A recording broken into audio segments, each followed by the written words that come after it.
Hello friends, welcome back. आप सभी का अपने ही चैनल पर बहुत बहुत स्वागत है। दोस्तों, आप सभी जानते हैं कि यदि आप वास्तव में अंग्रेजी सीखना चाहते हैं तो English reading and English listening यानी इंग्लिश को सुनना और पढ़ना कितना ज़रूरी है। क्योंकि जब आप इंग्लिश सुनते हैं और कंटिन्यूस आप इंग्लिश रीडिंग करते हैं, इंग्लिश पढ़ते हैं, तो आपका दिमाग ऑटोमेटिक इंग्लिश के लिए तैयार होता रहता है और कई सारे नए शब्द उस दिमाग में जाते रहते हैं, जिससे आपका माइंड ऑटोमेटिक इंग्लिश कैप्चर करता है। यानी इंग्लिश का जो एक माइंडसेट है, एक आपके दिमाग में माहौल है, वो क्रिएट होता है। तो याद रखें, ग्रामर वगैरह तो आप पढ़ते रहें, लेकिन ज़्यादा से ज़्यादा इंग्लिश को सुनना है और इंग्लिश पढ़ना है। इसी उद्देश्य के साथ मैं आपको नई नई स्टोरीज़ लाता रहता हूँ और न्यूज़ से संबंधित कुछ ऐसे आर्टिकल लेके आता हूँ, उनका हिंदी ट्रांसलेशन करवाता हूँ। रीडिंग के साथ साथ आपको नए नए वर्ड्स और ग्रामर तमाम चीज़ें सीखने को मिलती रहती हैं। तो चलिए इस वीडियो में हम आगे बढ़ते हैं। यही हमारा उद्देश्य है कि आप छोटी सी कहानी के साथ साथ आप इंग्लिश को रीड करें और इसको मैक्सिमम सुने, ताकि आपका इंग्लिश का प्रोनाउंसिएशन यानी उच्चारण और इंग्लिश की बोलने की जो गति है, स्पीड है, वो भी इम्प्रूव हो जाए। तो दोस्तों, चलिए हम इस वीडियो में आगे बढ़ते हैं। जैसा कि आप देख रहे हैं कि आज की जो छोटी सी कहानी है, स्टोरी है, उसका टाइटल है पंक्चुअलिटी। पंक्चुअलिटी। अब यहाँ पर दोस्तों ध्यान देना है कि यहाँ पर हम इसको चू पढ़ रहे हैं। चू, टी यू को कई बार च या चू पढ़ा जाता है। उसके साथ कौन सा वावेल लगा है, इस पर ये बात डिपेंड करती है। जैसे टी यू है तो ज़्यादातर यही होता है कि जब टी के साथ यू आता है तो उसको हम चा पढ़ते हैं। ठीक है, जैसे फ्यूचर हो गया, एडवेंचर हो गया, यहाँ पर पंक्चुअलिटी हो गया। ठीक है, तो पंक्चुअलिटी का मतलब होता है समय की पाबंदी या फिर समय का पालन। समय की पाबंदी, ठीक है, या समय का पालन। चलिए आगे बढ़ते हैं। Look at this picture. Look at यानी इस पर देखो। दिस पिक्चर यानी यह पिक्चर, यह जो फोटो है, यह जो पिक्चर है, इस पर देखो। ठीक है, लोग बोलते हैं ना, लुक एट मी, मेरी तरफ देखो। लुक एट दैट थिंग, उस चीज़ पर देखो। तो आपको लुक के बाद ना एट लगाना है, ये भी आप ध्यान देंगे। ठीक है, चलिए आगे बढ़ते हैं। नेक्स्ट है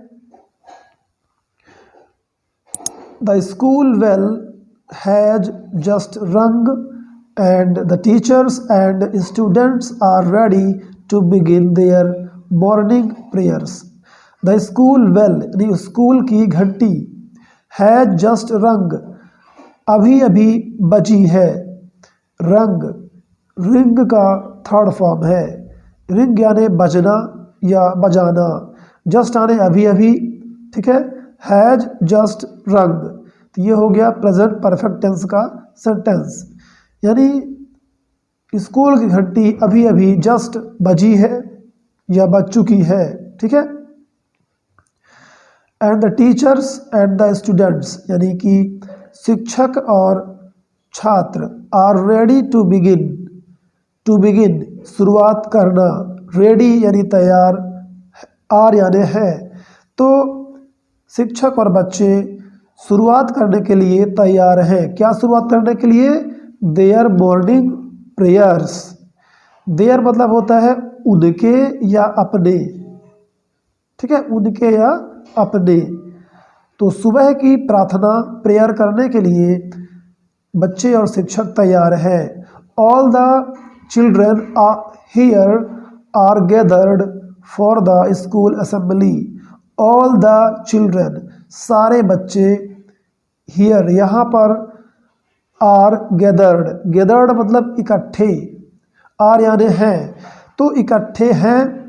for the school assembly, school की सभा के लिए। असेंबली यानी सभा, फॉर यानी के लिए, तो स्कूल की असेंबली के लिए यहाँ इकट्ठे हुए हैं। They have come in time to school, वे समय पर विद्यालय आए हैं। दे हैव कम, दे यानी वे, हैव कम आए हैं। दोस्तों मैं आपको बता दूं कि कम यहाँ पर थर्ड फॉर्म है। कम, केम, कम, इस तरह से कम का थर्ड फॉर्म कम ही होता है, कम, केम, कम। तो ये सेंटेंस प्रेजेंट परफेक्ट का है, इसलिए इसमें कम थर्ड फॉर्म है। इन टाइम मतलब होता है समय में, ठीक है, समय में। एक होता है ऑन टाइम, ठीक है, तो ऑन टाइम का मतलब होता है बिल्कुल समय पर, जो समय निर्धारित था उसी टाइम पर। और इन टाइम मतलब होता है समय के अंदर, यानी ये 4 बजे का टाइम दिया गया है तो उसके पहले ही 3:30 या 3:20 पर पहुंच गए तो वो समय में कहलाता है, इन टाइम।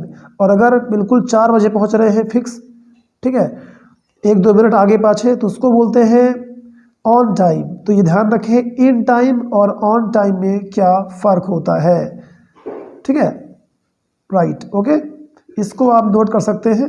आइए आगे बढ़ते हैं। बट यहाँ पर आप देखेंगे बहुत सारी बातें आपको सीखने को मिलेंगी, ग्रामर के साथ साथ नए नए वर्ड्स भी, प्रीपोजिशन भी। But Anil has come late, लेकिन अनिल लेट आया है, देर से आया है, ठीक है, हैज़ कम लेट। यहाँ पर भी कम थर्ड फॉर्म है, कम, केम, कम। हैज़, हैव के बाद वर्ब के थर्ड फॉर्म का प्रयोग होता है दोस्तों, तो ये प्रेजेंट परफेक्ट टेंस का कहलाता है। चलिए, he was trying to get in quietly from the back. He, वह, वॉज ट्राइंग, प्रयास कर रहा था, टू गेट इन मतलब अंदर जाना, टू गेट इन अंदर जाना, क्वाइटली चुपके से, फ्रॉम द बैक यानी पीछे से, फ्रॉम आने से। But the principal told him to stay out, लेकिन प्रिंसिपल ने, प्राचार्य ने, टोल्ड हिम उसे कहा, टोल्ड यानी कहा या बताया, ठीक है, हिम यानी उसे। स्टे आउट, स्टे आउट मतलब कि वहीं पर ठहरना, बाहर। स्टे आउट मीन्स बाहर ठहरना। Since he is often late, since यानी चूंकि, चूंकि वह अक्सर लेट होता है, ओके, ऑफन यानी होता है अक्सर या प्रायः, तो वह अक्सर लेट रहता है ना। Today he is being punished for it as he disturbs all the children by coming in late. Today, आज, ही इज बीइंग पनिश्ड, उसे पनिश किया जा रहा है यानी दंड दिया जा रहा है। ये सेंटेंस पैसिव वॉइस का है, इसमें इज एम आर के बाद बीइंग और थर्ड फॉर्म का प्रयोग करते हैं, पनिश्ड, इसका मतलब होता है ऐसा किया जा रहा है। इज बीइंग पनिश्ड, उसे दंड दिया जा रहा है। For it as he disturbs, for मतलब के लिए, इट यानी यह है, एज यानी होता है क्योंकि, ठीक है, क्योंकि जब सेंटेंस के बीच में एज का प्रयोग होता है तो उसका मतलब होता है क्योंकि, एज, क्योंकि वह डिस्टर्ब करता है, ही डिस्टर्ब्स, वह डिस्टर्ब करता है, ऑल द अदर चिल्ड्रन, बाकी अन्य बच्चों को, ऑल द अदर यानी सब, ऑल द अदर मतलब कि जो बाकी और बच्चे बचे हैं उन सभी चिल्ड्रन को, बच्चों को वो डिस्टर्ब करता है, बाय कमिंग इन लेट, देर में, या आप कहेंगे देर से आकर, बाय कमिंग यानी आकर, जैसे बाय प्लेइंग खेल कर, बाय कमिंग आकर, तो आप यहाँ पर समझेंगे कि ऐसा करके, बाय कमिंग, लेट आके वो बच्चों को डिस्टर्ब करता है। Anil feels ashamed of himself, Anil महसूस करता है, अनिल फील्स, असेम्ड ऑफ मतलब होता है किसी से शर्मिंदा होना, असेम्ड शर्मिंदगी महसूस होना, उसके बाद आप ऑफ का प्रयोग करते हैं, जैसे असेम्ड है ना, असेम्ड ऑफ, ऑफ के बाद आप लगाते हैं जिससे आपको शर्मिंदगी है। हिमसेल्फ यानी वह खुद, यानी उसे खुद से क्या है, शर्मिंदगी है या शर्मिंदगी वह महसूस करता है खुद पर। Before all the other students as he is being punished, before मतलब होता है पहले या सामने, आप याद रखें, बिफोर का दोनों मतलब होता है पहले या सामने। जैसे बिफोर मी मेरे सामने, बिफोर हिम उसके सामने, before all the other students तो बाकी जो अन्य छात्र थे उनके सामने।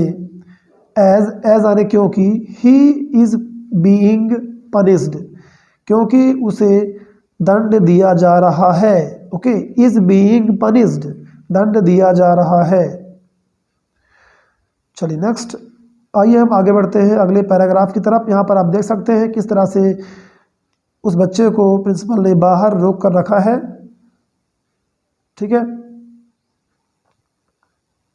आइए नेक्स्ट बढ़ते हैं।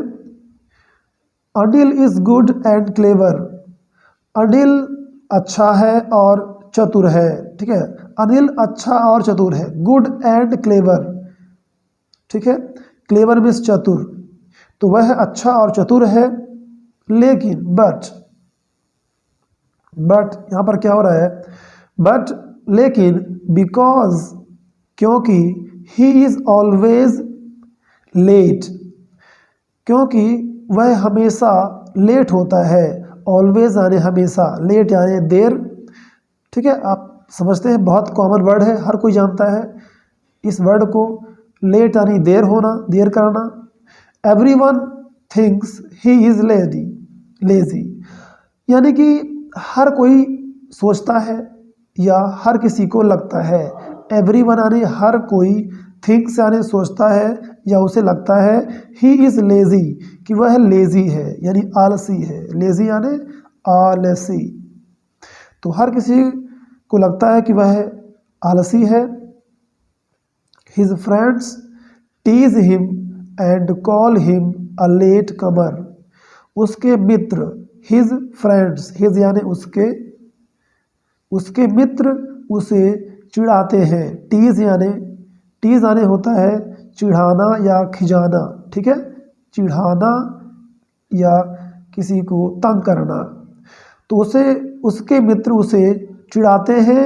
एंड कॉल मतलब पुकारना, और उसे पुकारते हैं, क्या कह के पुकारते हैं, लेट कमर यानी देर से आने वाला, उसको बोलते हैं लेट कमर, मतलब कि देर से आने वाला।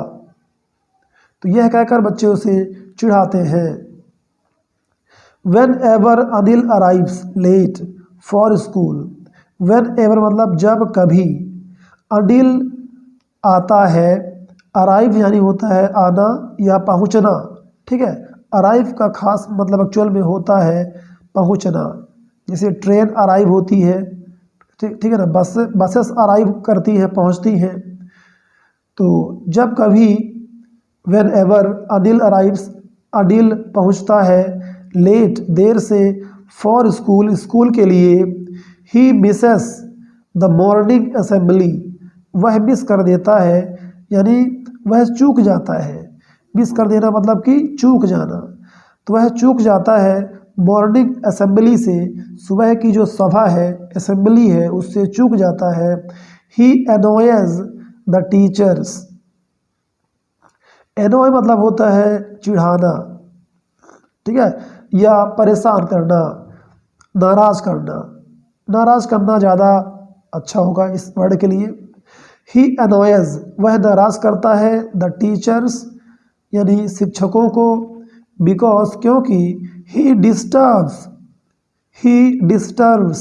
डिस्टर्ब्स करता है यानी उन्हें जो है, उनके जो बच्चे हैं उनकी अटेंशन को, उनकी आदतों को भी वो डिस्टर्ब करता है, बेकार करता है। ठीक है, he the class when he comes late, यानी जब वह लेट आता है तो बाकी बच्चे डिस्टर्ब होते हैं।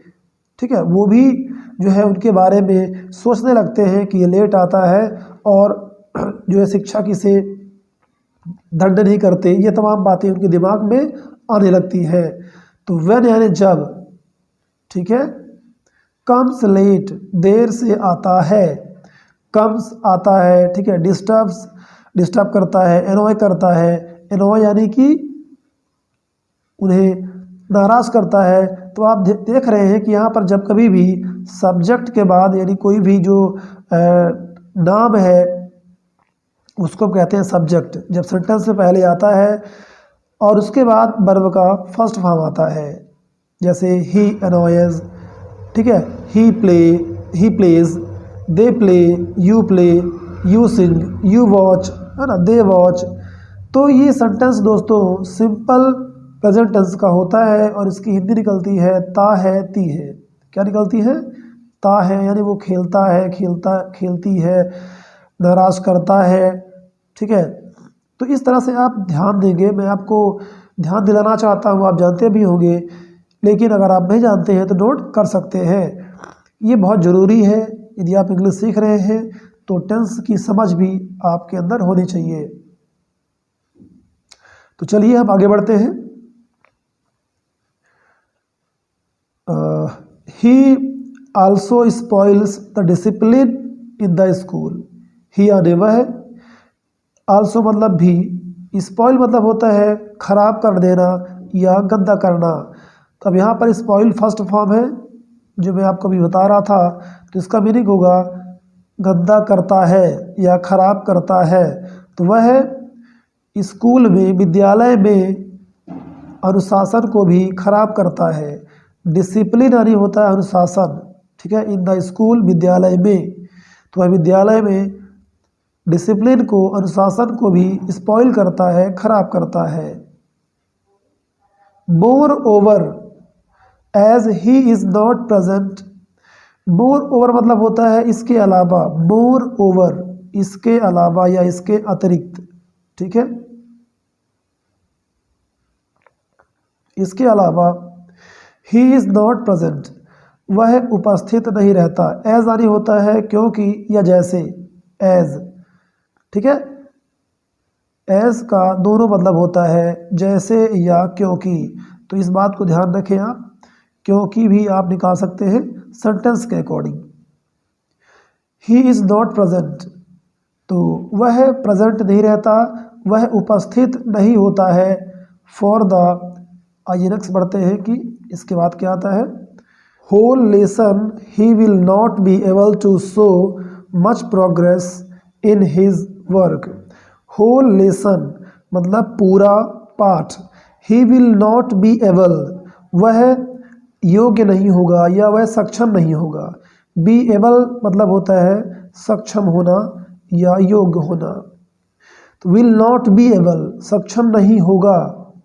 टू शो ये दिखाने के लिए, शो यानी दिखाने के लिए, मच प्रोग्रेस यानी ज़्यादा विकास या ज़्यादा प्रोग्रेस, इन हिज वर्क अपने काम में, ठीक है, हिज वर्क अपने काम, इन यानी में, तो वह अपने काम में ज़्यादा प्रोग्रेस, ज़्यादा विकास जो है नहीं दिखा पाएगा, ठीक है, क्योंकि वो पूरा लेसन लेने के लिए प्रेजेंट नहीं रहता है, उपस्थित नहीं रहता है।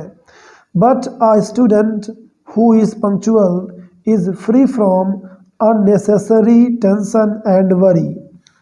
लेकिन एक छात्र हु इज़ पंक्चुअल, जो पंक्चुअल है यानी कि समय का पाबंद है। पंक्चुअल मतलब समय का पाबंद या समय पर रहने वाला, किसी काम को समय पर करने वाला। हु यानी जो, तो जो पंक्चुअल है, जो समय पर है, is free from unnecessary tension. Unnecessary मतलब अनावश्यक, अनावश्यक या गैर जरूरी, ठीक है, तो वो गैर जरूरी, टेंशन यानी चिंता, वरी यानी चिंता या परेशानी, ठीक है, तो फालतू की यानी अननेसेसरी, अनावश्यक चिंता और टेंशन से वह फ्री रहता है, मुक्त रहता है। कौन रहता है? जो पंक्चुअल है, who is punctual. He is always com and self confident. Com यहाँ पर एल साइलेंट है, com. He is always com, वह हमेशा शांत रहता है। कॉम मतलब शांत। सेल्फ कॉन्फिडेंट यानी आत्मविश्वासी या आत्मविश्वास होना, तो वह हमेशा काम एंड सेल्फ कॉन्फिडेंट रहता है, यानी शांत और आत्मविश्वासी रहता है जो पंक्चुअल होता है, जिसे समय की पाबंदी रहती है। He wins the respect and confidence of others easily. He wins, वह जीतता है, विन यानी जीतना, विन्स यानी जीतता है ना। यहाँ पर सिंपल प्रेजेंट टेंस का प्रयोग किया गया है, वह जीतता है, विन यानी जीतना। द रिस्पेक्ट एंड कॉन्फिडेंस, क्या जीतता है वो? रिस्पेक्ट यानी सम्मान, कॉन्फिडेंस यानी विश्वास, ऑफ अदर्स दूसरों का, ईजिली मतलब आसानी से, तो वह दूसरों का, ऑफ अदर्स ईजिली आसानी से उनका रिस्पेक्ट और कॉन्फिडेंस जीतता है, जो विश्वासी होता है, जो पंक्चुअल होता है। तो ये बातें आपको बिल्कुल माइंड में रखनी है, राइट। चलिए, Anil has to learn to reach in time. Has to learn मतलब कि उसे सीखना है। जैसे आप बोलते हैं मुझे कहीं जाना है, कुछ करना है, I have to do it, I have to learn it, यानी मुझे इसे सीखना है। तो जो सब्जेक्ट होता है ही सी इट नेम के साथ हम हैज़ का प्रयोग करते हैं, हैज़ टू का, ठीक है, और उसके बाद वर्ब के फर्स्ट फॉर्म का।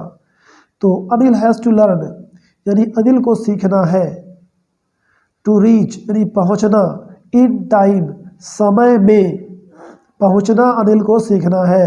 If he wants other people to respect him, if यानी यदि, ही वॉन्ट्स यानी वह चाहता है, अदर पीपल अन्य लोगों को, टू रिस्पेक्ट हिम, हिम यानी उसे, उसे अगर वो चाहता है कि उसे जो अदर पीपल है रिस्पेक्ट दे, उसका सम्मान करे, तो उसे समय पर यानी समय में होना उसे सीखना है, यानी समय में कहीं जाना है, पहुंचना है, समय में काम करना है। अगर आप किसी से वादा किए हैं तो उसको अगर समय में आप कर लेते हैं तो लोग आपका रिस्पेक्ट करते हैं, सम्मान करते हैं। He must try to be punctual, must मतलब होता है जरूर चाहिए, कोई काम आपको जरूर करना चाहिए, राइट, तो आपको ये चीज़ ध्यान देनी है, तो जरूर चाहिए। ही मस्ट ट्राई, ट्राई मतलब प्रयास करना, तो उसे जरूर प्रयास करना चाहिए, टू बी पंक्चुअल, पंक्चुअल होने के लिए, टू बी यानी होना, पंक्चुअल मतलब समय का पाबंद, तो उसे समय का पाबंद होने के लिए जरूर सीखना चाहिए, जरूर प्रयास करना चाहिए। Not only at school, not only मतलब कि ना सिर्फ, ओनली मतलब सिर्फ, एट स्कूल स्कूल पर, ना सिर्फ स्कूल पर, बट बल्कि वेयर एवर ही गोज, जहाँ कहीं वह जाता है, वेयर एवर जहाँ कहीं, ही गोज वह जाता है। ही मस्ट लर्न उसे जरूर सीखना चाहिए, टू राइज अर्ली, अर्ली मतलब जल्दी, जल्दी उठना, राइज मतलब होता है उठना, तो उसे जल्दी उठना सीखना चाहिए। And get ready for school quickly, और जल्दी से स्कूल पहुंचने के लिए उसे तैयार होना भी सीखना चाहिए। गेट रेडी यानी तैयार होना। डू यू नो, क्या आप जानते हो, डू यू नो क्या आप जानते हो, दैट कि a battle was lost because of lack of punctuality, एक युद्ध, बैटल मतलब युद्ध, एक युद्ध, लॉस्ट यानी कि खो गया, बिकॉज यानी के कारण, ऑफ लैक ऑफ यानी होता है के कमी से, किसकी कमी से, पंक्चुअलिटी की कमी से। तो क्या आप जानते हैं कि एक बैटल, एक युद्ध, पंक्चुअलिटी यानी समय की पाबंदी की वजह से हारा गया, वॉज लॉस्ट मतलब कि लॉस्ट हो गया यानी कि हारा गया। अब कौन हारा, कैसे हारा, आइए हम आगे बात करते हैं कि जो बैटल है, जो युद्ध है, आखिर किसने हारा है, राइट।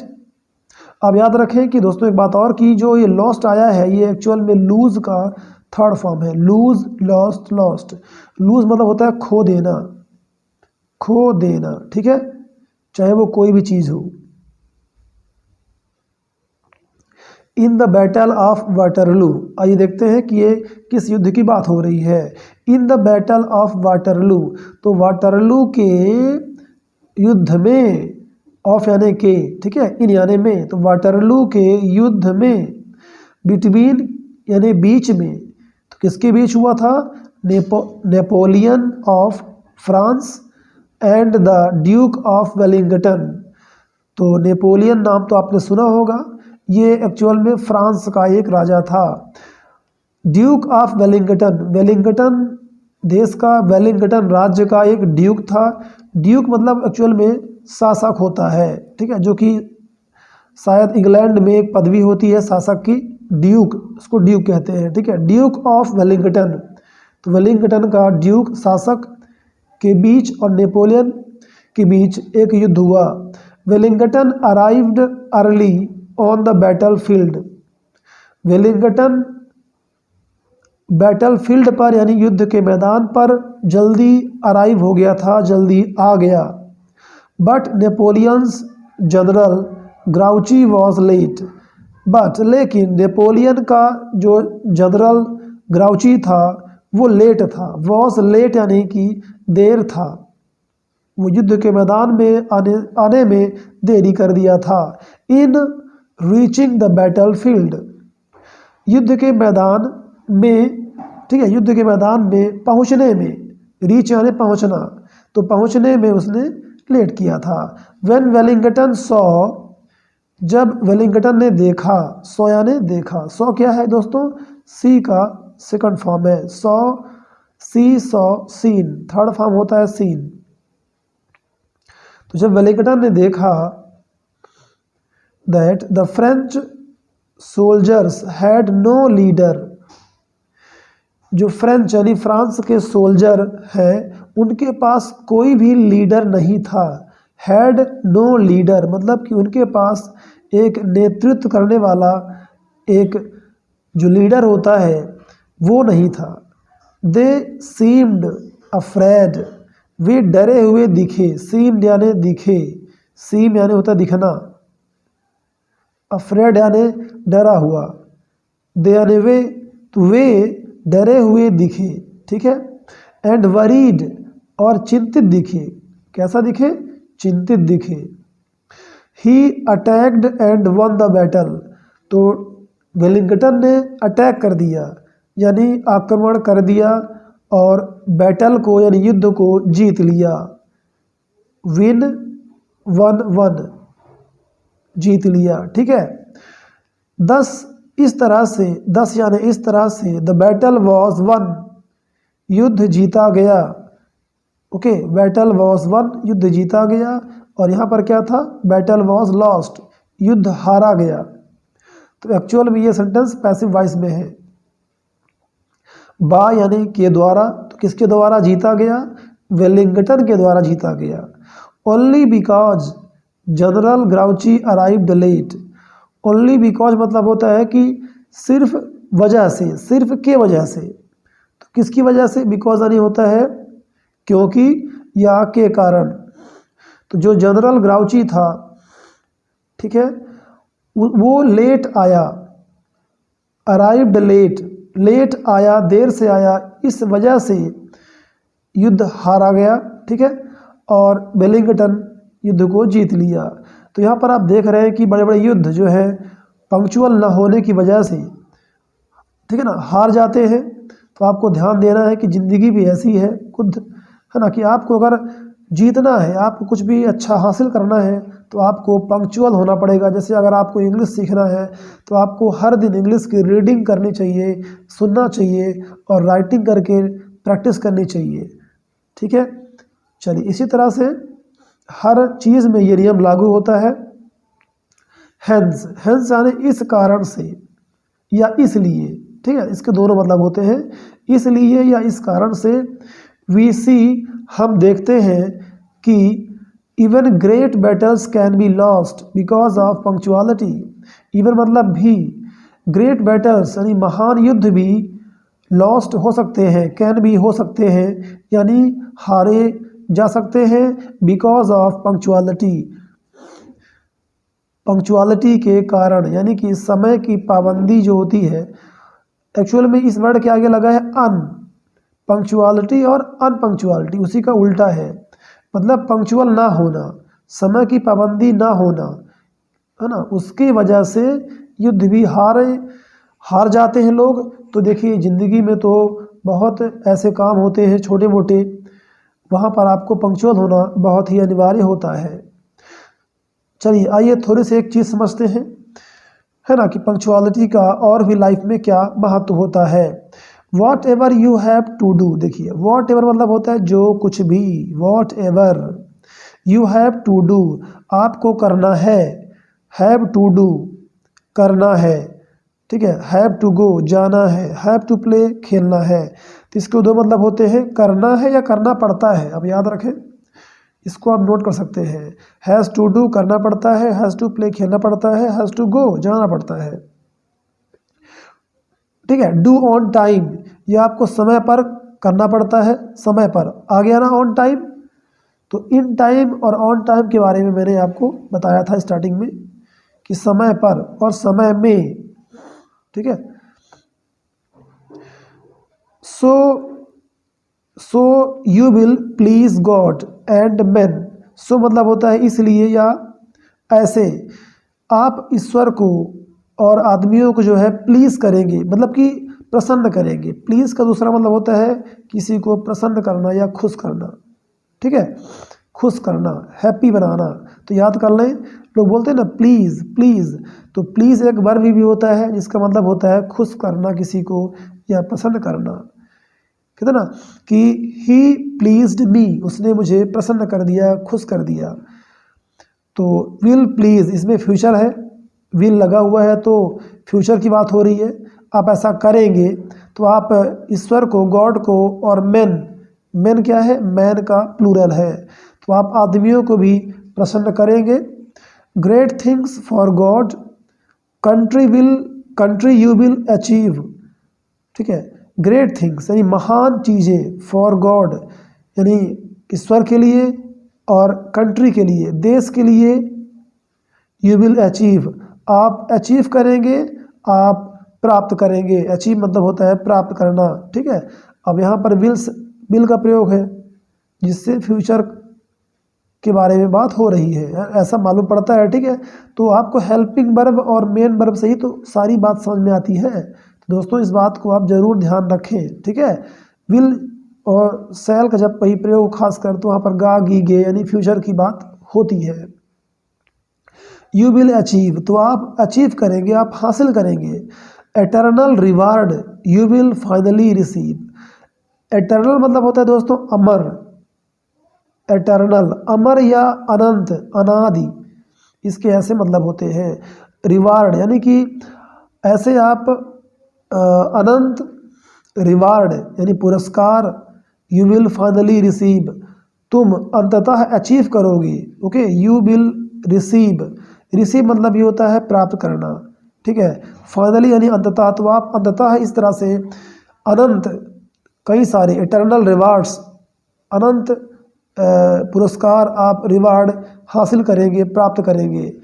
तो आई होप दैट दोस्तों ये जो कहानी है पंक्चुअलिटी के बारे में आपको पसंद आई होगी। तो वीडियो को लाइक करके अपने दोस्तों को शेयर करना मत भूलिएगा। इस वीडियो को पूरा देखने के लिए आप सभी का बहुत बहुत धन्यवाद। हम फिर मिलेंगे इसी तरह की इंटरेस्टिंग वीडियो के साथ।